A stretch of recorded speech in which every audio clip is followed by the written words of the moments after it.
Hello everyone, आप सभी का स्वागत है आप सभी के यूट्यूब चैनल यूनिक क्लासेस पर। आज हम करेंगे क्लास 12th की अपना जो इकोनॉमिक्स का ये चैप्टर है। अब चैप्टर नंबर क्या है ये तो नहीं पता क्योंकि हर बुक में अलग अलग है, पर हम यहाँ पर ये जो चैप्टर है रोजगार और बेरोजगारी, यानी कि रोजगार क्या होता है ये समझना पड़ेगा और बेरोजगारी क्या होती है ये समझना पड़ेगा। ठीक है, तो केवल ये समझ के भी नहीं रहना है हमें, क्योंकि पूरा पूरा चैप्टर इस पर बेस है, तो इसलिए हमें थोड़ा सा इसका इंट्रोडक्शन लेना पड़ेगा और फिर इसके बाद हमें जो है पूरा पूरा चैप्टर अच्छे से क्लियर करना है कि इस चैप्टर में रोजगार के अंतर्गत क्या आ रहा है, बेरोजगारी के अंतर्गत क्या आ रही है। तो ये हमें देखना है। ठीक है, अब देखो रोजगार क्या होता है, आपने सुना होगा कि ये व्यक्ति रोजगार है, ठीक है, और ये व्यक्ति अभी तक रोजगार नहीं हुआ है। और बेरोजगारी भी आपने सुनी होगी कि किसी व्यक्ति को आप देखते होंगे कि वो कोई काम वगैरह नहीं करता है तो वो बेरोजगार कहलाता है। तो बेसिकली बेरोजगारी ये नहीं होती है, उसे हम और भी ज़्यादा डीप में समझेंगे, पर अभी हमें केवल यही समझ के रहना पड़ेगा, क्योंकि अभी हम सब कुछ अभी कर लेंगे तो फिर चैप्टर के अंदर क्या करेंगे। और हाँ, इसके साथ साथ आपको एक इम्पॉर्टेंट बात बतानी है कि आप सभी अगर मेरा कंटेंट जो है आपको अच्छा लगे तो आप सभी लाइक शेयर और सब्सक्राइब भी कर सकते हैं हमारे यूट्यूब चैनल को, और यूनिक क्लासेस के नाम से टेलीग्राम ग्रुप है उसे भी ज्वाइन कर सकते हैं। तो देखिए, हमें जो है यहाँ पर टर्म्स समझनी होती है, टर्म्स जो होती है हमारी इकोनॉमिक्स की, और ये जो है आपकी टर्म्स जो होती हैं इसी को लेकर क्वेश्चन पूछे जाते हैं। तो हर टाइप का क्वेश्चन यहाँ पर कवर करने की पूरी कोशिश करूंगी, क्योंकि चैप्टर में से ही क्वेश्चन आते हैं तो सब कुछ इंपॉर्टेंट है। ऐसा नहीं कह सकते मोस्ट इंपॉर्टेंट है, हाँ हम ये कह सकते हैं जो चीज़ें बार बार रिपीट होती है वो मोस्ट इंपॉर्टेंट हो जाती है। और बाकी प्लेलिस्ट जो होगी उसका डिस्क्रिप्शन बॉक्स में लिंक दे दिया जाएगा, जाकर आप सभी चेक कर सकते हैं। इकोनॉमिक्स की प्लेलिस्ट बनाई हुई है टर्म 2 की। ठीक है, अब देखो श्रम शक्ति क्या होती है। श्रम शक्ति या फिर इसे श्रम बल भी कह दिया जाता है, तो आपको ध्यान रखना है, तो आपसे श्रम बल को लेकर पूछ लिया जाएगा या फिर श्रम शक्ति को लेकर पूछ लिया जाएगा।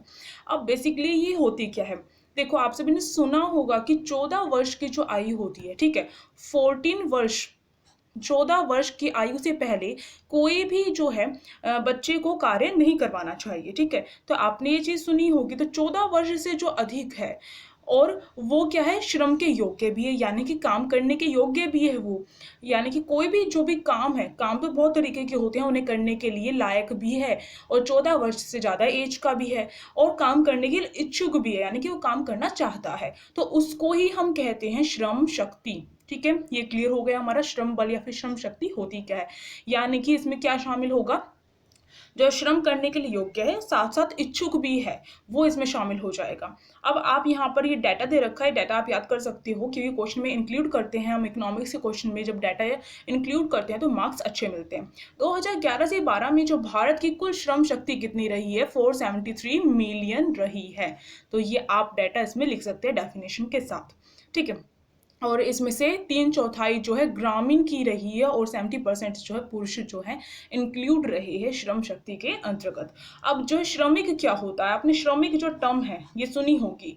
बेसिकली हम जो श्रमिक है किसको समझ लेते हैं, जो ये मजदूरी करते हैं उसे हम श्रमिक कह देते हैं। नहीं, श्रमिक, श्रमिक में श्रम आ रहा है। ठीक है, तो अब इससे हमें समझना है कि ये क्या होता है।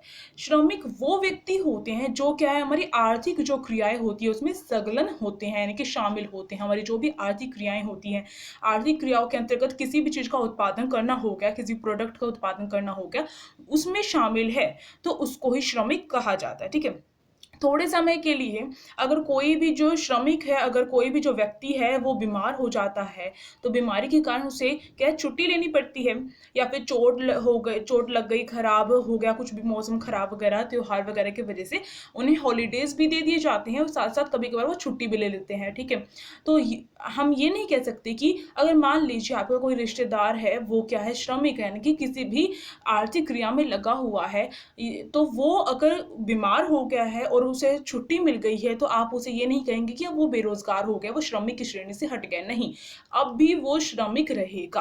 अगर थोड़े समय के लिए लिया जा रहा है, ये जो गैप लिया जा रहा है थोड़े समय के लिए लिया जा रहा है, तो वो श्रमिक है। ठीक है, तो बेसिकली श्रमिक क्या होता है, जो आर्थिक क्रियाओं में शामिल होते हैं उसको ही श्रमिक कहा जाता है। अपनी सीधी सी डेफिनेशन जो है अपने लिखनी है, और साथ में थोड़ा सा उसके बारे में आप एग्जाम्पल दे सकते हो। एग्जाम्पल के साथ अपनी डेफिनेशन पूरी करोगे तो अच्छे मार्क्स मिलेंगे। कार्य बल क्या है, तो कार्य बल क्या होता है, कार्य करने वाले जो लोग हैं, ठीक है, उनकी संख्या को कार्य बल कहा जाता है। यानी कि जितनी मात्रा में काम करने वाले लोग होते हैं उसको ही कार्य बल कहा जाता है। और इसमें ब्रैकेट में अगर आप देख रहे हैं तो इसमें साफ-साफ बताया गया है, उनको शामिल नहीं किया जाता है जो केवल और केवल काम करने के इच्छुक होते हैं। जैसे कि अगर मैं अपना एग्ज़ाम्पल ऐसे ही ले रही हूँ और मैं अपना एग्ज़ाम्पल लेकर आपको बता रही हूँ कि अगर मान लो मैं कोई भी काम करने के लिए इच्छुक हूँ, ठीक है? मेरे को इंटरेस्ट है कि मुझे वो काम करना है चाहिए, ठीक है? तो इच्छुक हूँ मैं और मैं खाली पुलाव बना रही हूँ, तो मैं कार्यबल में शामिल नहीं होंगी। पर हमने यहाँ पर श्रम शक्ति में देखा था कि जो काम करने के इच्छुक होते हैं, लायक होते हैं, उसको श्रम शक्ति कहा जाता है। पर कार्यबल क्या है? कार्यबल में इसको हटा दिया जाता है, यानी कि जो बेरोज़गार कहलाएँगे वो व्यक्ति, जो ये सोचते हैं कि मुझे क्या है, काम करना चाहिए, मैं इसके लायक हूँ, यानी कि इच्छुक है वो व्यक्ति, इंटरेस्टेड है वो व्यक्ति, पर उसे काम नहीं मिल रहा है, तो वो कार्यबल में शामिल नहीं होगा। ठीक है? ये अंतर है इन दोनों डेफिनेशन के अंदर, ठीक है? अब जो है हमें देखना है कार्यबल का ये फॉर्मूला जो है आपको डेफिनेशन के साथ लिखना होगा, आपको ध्यान रखना है। कार्यबल equal to Shram Shakti minus में बेरोजगार लोग, जैसे कि यहाँ पे बताया ना, जो कार्य करने के इच्छुक हैं उनको कार्यबल में शामिल नहीं किया जाता है, मैंने क्रॉस लगाया है। तो आपको ध्यान रखना है श्रम शक्ति, जो अभी हमने ऊपर देखा, श्रम शक्ति क्या होती है? जो काम करने के लायक होते हैं और जो इच्छुक भी होते हैं। तो श्रम शक्ति में से अगर हम बेरोजगार लोगों को हटा देंगे, यानी कि जो रोजगार करने के लिए इच्छुक हैं उनको हटा देंगे हम, तो हमारा कार्यबल निकल कर आ जाएगा। तो ये फॉर्मूला होता है, और फॉर्मूला याद रहेगा तो डेफिनेशन खुद ही बना लोगे, इतने तो समझदार हो ना। अब जो है नेक्स्ट हम देखते हैं, आगे चले तो हमें पता चलेगा कि ये जो श्रम जनसंख्या, एक मिनट में से थोड़ा जूम कर लेती हूँ। तो हमने बहुत अच्छी तरीके से जो हमारा कार्यबल है उसे हमने समझ लिया है। अब देखो ये कार्यबल का हमारा जो फॉर्मूला है वो भी रेडी हो चुका है। अब श्रमिक जनसंख्या अनुपात क्या होता है? श्रमिक जनसंख्या जो अनुपात है वो होता है श्रमिकों की जो संख्या होती है अपॉन में कुल जनसंख्या, यानी कि भारत में जितनी भी जनसंख्या है उसे डिवाइड, यानी कि उसके ऊपर हम किसे रखेंगे? श्रमिक की कुल संख्या रख देंगे और अपॉन में हम कुल जनसंख्या रख देंगे, इनटू में 100 कर देंगे, तो हमारी निकल के आ जाएगी। अब देखो भाई यहाँ पर हमारा लिख रखा है श्रमिकों की संख्या।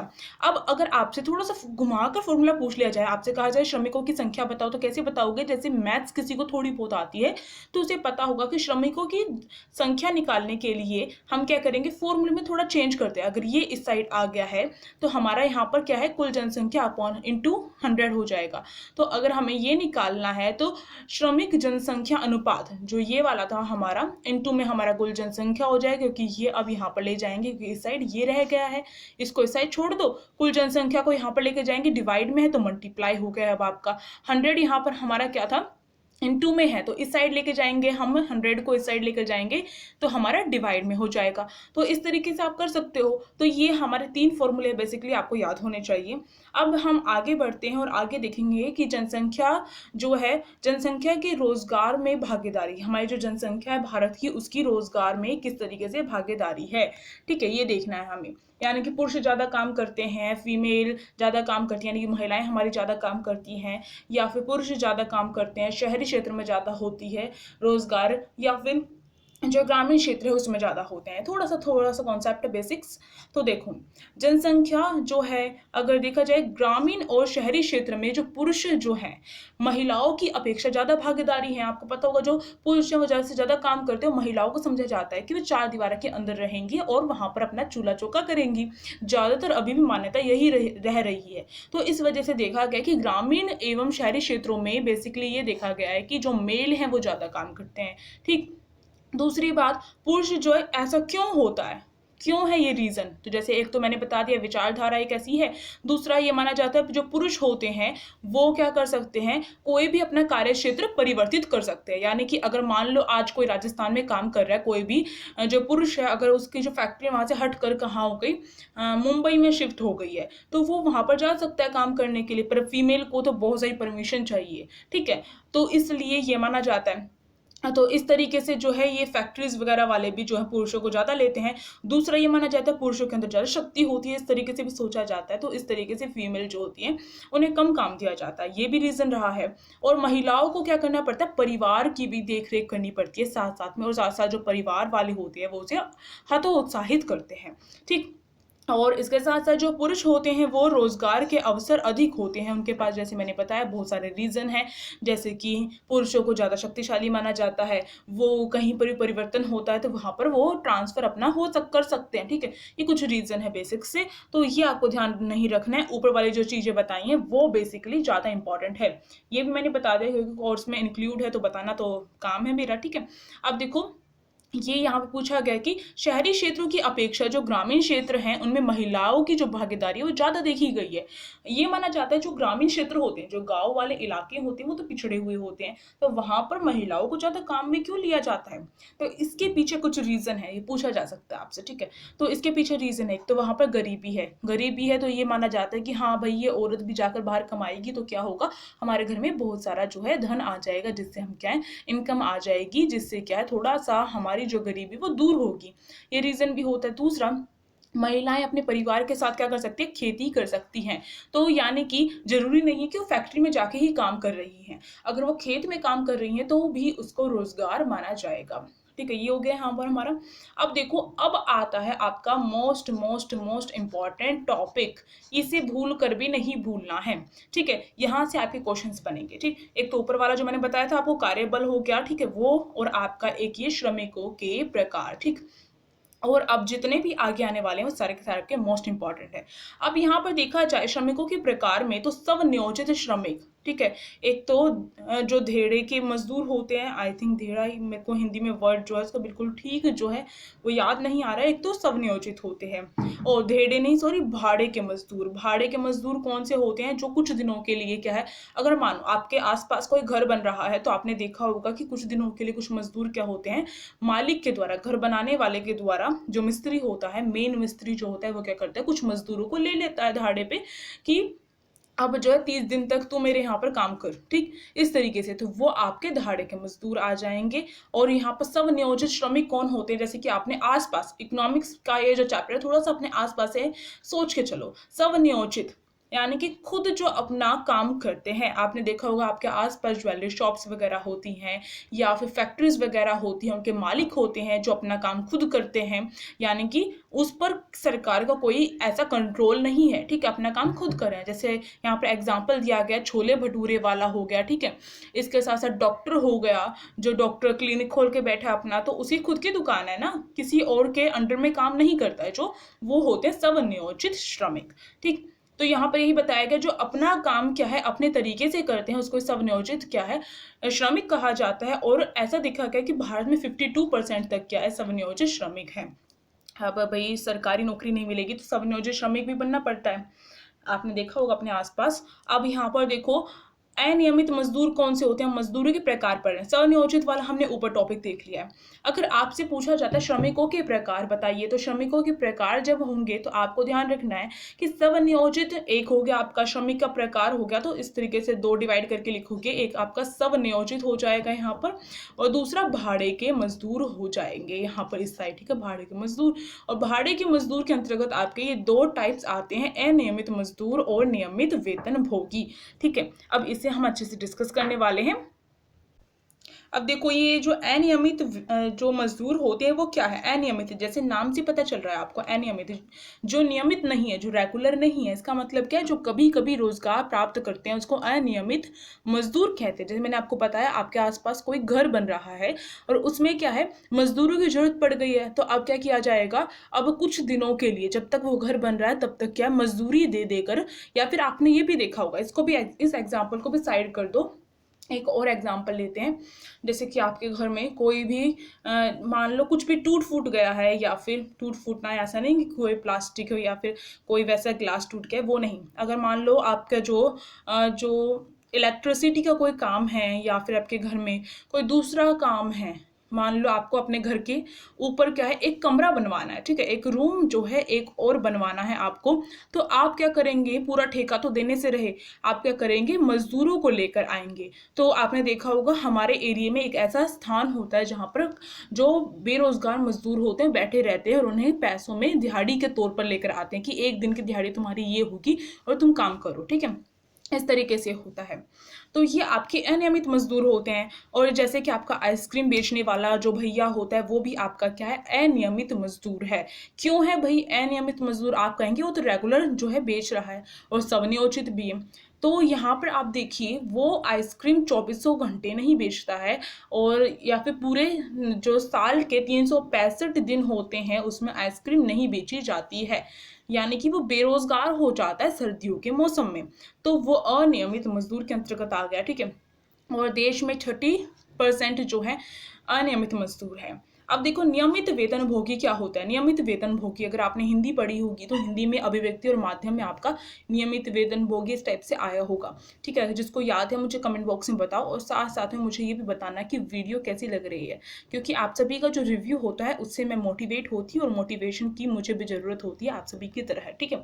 आप सभी के लिए ये बहुत जो मेहरबानी होगी कि आप सभी मुझे ये बताएँगे कि वीडियोज़ कैसी लग रही हैं, और कौन से सब्जेक्ट की वीडियोज़ आप ज़्यादा देखना पसंद करते हैं, यानी कि आपको नीड है जिस सब्जेक्ट की, उसके ऊपर वीडियोज़ लाई जाएँगी, ठीक है?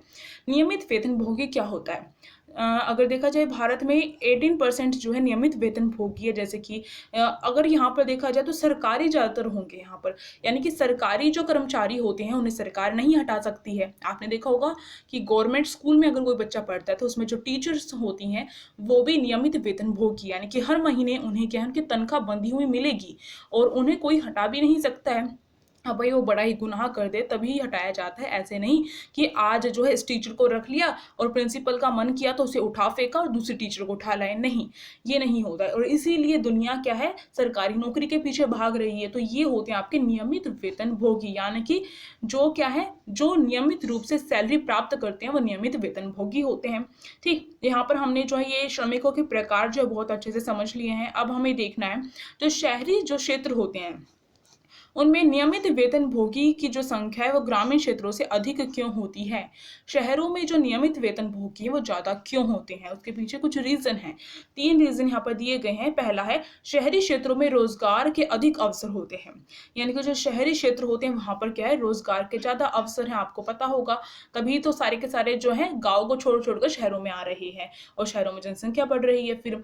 अब देखो दूसरा है शैक्षिक उपलब्धियाँ भी क्या है, उसमें भी अंतर होता है। आजकल ऐसा नहीं देखा जाता, आजकल तो ग्रामीण क्षेत्रों में फिर भी जो है फैसिलिटीज़ हैं, स्कूल्स वगैरह प्रोवाइड किए गए हैं, पर बहुत सारे ऐसे जो क्षेत्र हैं, पिछड़े जो क्षेत्र होते हैं गाँव के, जहाँ पर क्या है अभी तक भी ये फैसिलिटी नहीं आई है, यानी कि जो शिक्षा के क्षेत्र में अभी भी विकास नहीं हुआ है। तो ये देखा गया कहीं न कहीं जो शिक्षा को लेकर जो स्कूल्स होते हैं वहाँ पर क्या है, ये शहरों में ज़्यादा खुले हुए होते हैं, तो इसलिए भी देखा गया है। ठीक, अगला देखो शहरी क्षेत्रों में जो आधिकारिक संरचना है वो अच्छी होती है। जैसे आधिकारिक संरचना की बात करूँ तो सड़कें अच्छी हैं, ठीक है, शहरों में, जिससे क्या है ट्रांसपोर्ट का जो काम है बहुत अच्छे से हो रहा है। यानी कि कोई फैक्ट्री खुल रही है तो गाँव की जगह वो कहाँ पर खुलती है, शहरों में खुलती है। क्यों? क्योंकि आधिकारिक जो संरचना वो काफ़ी अच्छी है। यानी कि कोई तैयार माल को हम अगर कहीं पर पहुँचा रहे हैं तो उसमें हमें दिक्कत नहीं होगी, रोड्स वगैरह अच्छे हैं शहरों के, तो जो माल है वो हमारा खराब भी नहीं जाएगा। तो ये सब कुछ हो गया। अब इसके बाद हमें देखना है अपना श्रम बल का वर्गीकरण किस प्रकार से किया जाता है। 2 रूप से किया जाता है श्रम बल का वर्गीकरण। पहला जो हमारा रूप है वो है औपचारिक या फिर संगठित क्षेत्र, आपको ध्यान रखना है, और दूसरा है अनौपचारिक या असंगठित क्षेत्र।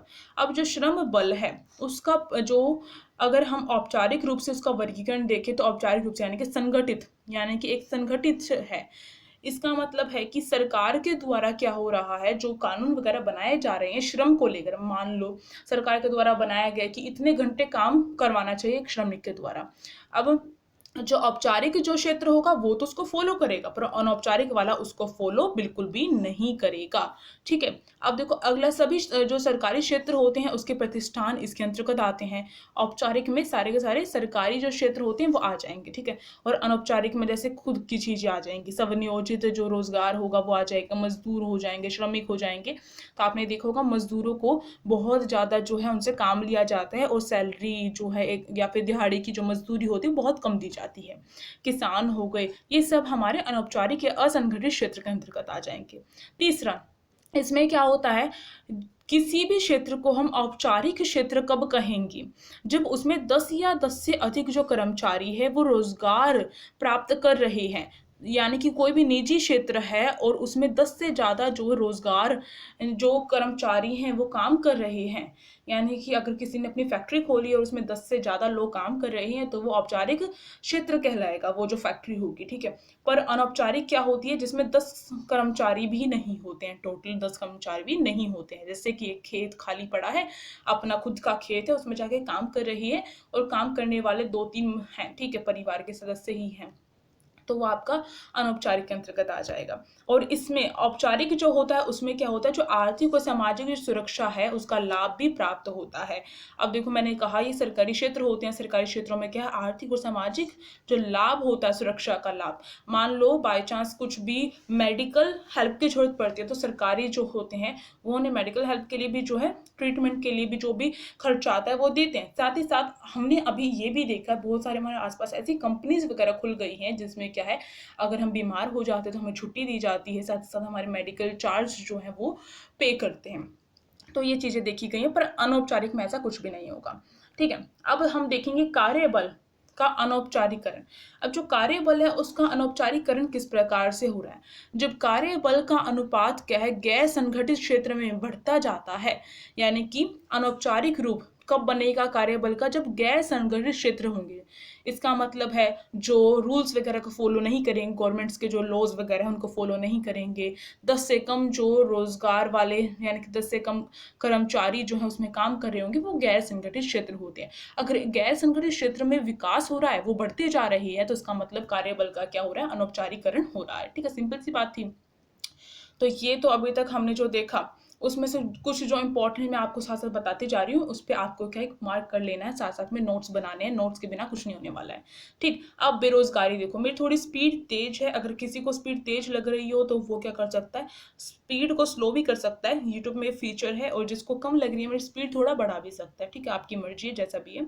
अब देखो बेरोजगारी, बेरोजगारी क्या होती है, तो बेरोजगारी को समझने के लिए अभी हमने ऊपर रोजगार तो समझ लिया, बेरोजगारी भी समझी थी, अब इसे थोड़ा और डिटेल में समझना पड़ेगा। बेरोजगारी क्या होती है, श्रम शक्ति का वो भाग होती है जो प्रचलित मजदूरी दर पर क्या है, काम करने के लिए क्या है, इच्छित है, ठीक है। बेरोजगारी क्या होती है, अगर बेसिकली मैं आपको समझाऊं, अगर एक व्यक्ति जो है काम करने के लिए इच्छुक है, मानो कोई भी व्यक्ति है, मान लेते हैं यहाँ पर जो राम है वो क्या है, काम करने के लिए तैयार है, ठीक है, पर उसे फिर भी काम नहीं मिलता है, तो वो क्या है, बेरोजगार हो जाएगा, ठीक। ये यहाँ पर बताया गया, अर्थशास्त्रियों के नजरिए में इसी व्यक्ति को बेरोजगार माना जाएगा, ठीक। यानी कि अगर मानो यहाँ पर 2 एग्जाम्पल दूंगी जिसे समझना आपको। एक एग्जाम्पल मैंने यहाँ पर राम का दे दिया। अब मानो यहाँ पर सरकार राम को कह रही है कि तुम क्या हो, ईंट ढोने वाला, जो ईंट होती है हमारी, जो ईंट बनती है जिससे हमारी जो ब्रिक्स जिसे कहा जाता है, ईंट जो होते हैं जिससे हमारी मीनारें बनती है, हमारा घर बनता है, उसे ढोने के लिए जो गवर्नमेंट को क्या पड़ी, जरूरत पड़ गई, ठीक है, गवर्नमेंट को जरूरत पड़ गई, किसकी, वर्कर की जरूरत पड़ गई। अब वो कहती है कि मुझे वर्कर चाहिए, और राम जो है, राम के पास ऑफर आता है, कोई उसे बताता है कि राम तुम क्या करो, गवर्नमेंट ने वर्कर के लिए निकाली है लिस्ट कि तुम जाकर उसे क्या कर सकते हो, काम पा सकते हो गवर्नमेंट से। पर राम कहता है मैं ये काम क्यों करूं, मैं तो अच्छा जो है शिक्षित हूँ, मैंने तो क्या क्या रखी है, पीएचडी कर रखी है, मैं ईंट भला क्यों ढूंढूं। तो यहाँ पर क्या है, अब उसे ऑफर दिया गया था काम का, और फिर उसने काम को ठुकरा दिया, यानी कि अब जो है वो, वैसे तो वो क्या चाहता है, काम चाहता है, पर वो अपने लायक काम चाहता है, तो गवर्नमेंट उसको क्या है, बेरोजगार नहीं मानेगी। क्यों, क्योंकि गवर्नमेंट का कहना है कि जो व्यक्ति काम करने के लिए इच्छुक है और उसे जो काम दिया जाता है वो उस काम करने के लिए इच्छुक है, यानी कि जो काम उसे दिया जा रहा है, चाहे वो छोटा हो चाहे बड़ा हो, उस काम करने के लिए वो तैयार है, तो वो क्या है, वो बेरोजगार की श्रेणी में नहीं आएगा। यानी कि अगर मानो गवर्नमेंट का कहना है कि जो व्यक्ति काम करने के लिए तैयार है, चाहे छोटा हो चाहे बड़ा हो, फिर भी उसे काम नहीं मिल रहा है, तो वो बेरोजगार है। पर जैसे राम ने ये ऑफर ठुकरा दिया कि मैं ये काम क्यों करूं, मैंने तो पीएचडी कर रखी है, तो वो क्या है, बेरोजगारी की श्रेणी से हट जाएगा, ठीक है, सिंपल सी बात, ठीक। अब देखो ये जो बेरोजगारी होती है, भारत में बेरोजगारी का जो आंकड़ा है, जो डाटा होता है, वो कौन कलेक्ट करता है, तो वो हमारी जनगणना के द्वारा कलेक्ट होता है। आपने देखा होगा 2011 में हमारी जनगणना हुई थी, तो उसमें जो होता है, उसमें कलेक्ट होता है कितने रोज़गार हैं, हर चीज़, बहुत सारे क्वेश्चन पूछे जाते हैं उसमें हमसे। एनएसएसओ के द्वारा, ये भी एक संस्था है, उसके द्वारा होता है, और बेरोज़गारी के पंजीकरण के द्वारा होता है। तो ये 3 सोर्सेज़ है जिससे हमें जो है बेरोज़गारी के डाटा कलेक्ट होता है हमारा। तो आप डेफिनेशन के अंतर्गत ये 3 सोर्सेज़ भी बता सकते हो, थोड़ा-सा बड़ा हो जाएगा आंसर, तो इस तरीके से बड़ा भी कर सकते हो आप अपना आंसर। अब देखो भाई, यहाँ पर हम देखेंगे बेरोजगारी कितने टाइप्स की होती है। बेरोजगारी कितने टाइप्स की होती है, वो टाइप्स की होती है, वो हम थोड़ा अभी पहले बेसिक जो बेरोजगारी है उसकी, मतलब टाइप्स ऑफ बेरोजगारी जो बेसिक वाली हैं वो देख लेते हैं, जो बहुत ज़्यादा प्रचलित हैं वो देख लेते हैं। ये 3 जो है बहुत ज़्यादा प्रचलित हैं। पहली खुली बेरोजगारी। खुली बेरोजगारी कौन सी होती है? इसका मतलब है जो सबको दिखती है। इसका मतलब क्या हो गया? इसका मतलब होता है कि जो श्रमिक काम करने के लिए तैयार है और योग्य भी है, फिर भी उसे काम नहीं मिल रहा है। यानी कि जैसे मैंने कहा कि राम काम करने के लिए तैयार है और उसे काम ऑफर भी किया जा रहा है और राम उसे एक्सेप्ट कर लेता है, तो बेरोजगार श्रेणी से हट जाएगा। अगर मानो कोई भी, मान लो एक्स कोई भी व्यक्ति है, वो काम करने के लिए इच्छुक भी है, ठीक है, तैयार भी है, लायक भी है उस काम को करने के लिए, फिर भी उसे काम जो है नहीं मिलता है, तो वो जो होगा वो आपका बेरोजगारी, खुली बेरोजगारी के अंतर्गत आएगा, यानी कि खुले रूप से दिखाई दे रहा है। और ये ज्यादातर शहरी क्षेत्रों में होता है, ठीक है, शहरी क्षेत्रों में ये चीज पाई जाती है। तो यहाँ क्योंकि शहरी क्षेत्रों में ज्यादा शिक्षित होते हैं, तो इसलिए। अब देखो अगला है प्रच्छन्न बेरोजगारी। प्रच्छन्न बेरोजगारी क्या होती है? जो बेरोजगारी प्रत्यक्ष रूप से दिखाई नहीं देती है उसे ही प्रच्छन्न बेरोजगारी कहते हैं। एग्जाम्पल यहाँ पर दे रखा है, कृषि क्षेत्र में पाई जाती है। अब इसका मतलब क्या? प्रच्छन्न बेरोजगारी जो होती है, मैं यहाँ पर आपको थोड़ा सा समझाने की कोशिश करूंगी एक एग्जाम्पल के द्वारा। प्रच्छन्न बेरोजगारी देखो, जो प्रच्छन्न बेरोजगारी होती है उसमें क्या होता है कि हमें जो है इसे अदृश्य बेरोजगारी भी कहा जाता है, जो नहीं दिखती है ऐसी बेरोजगारी।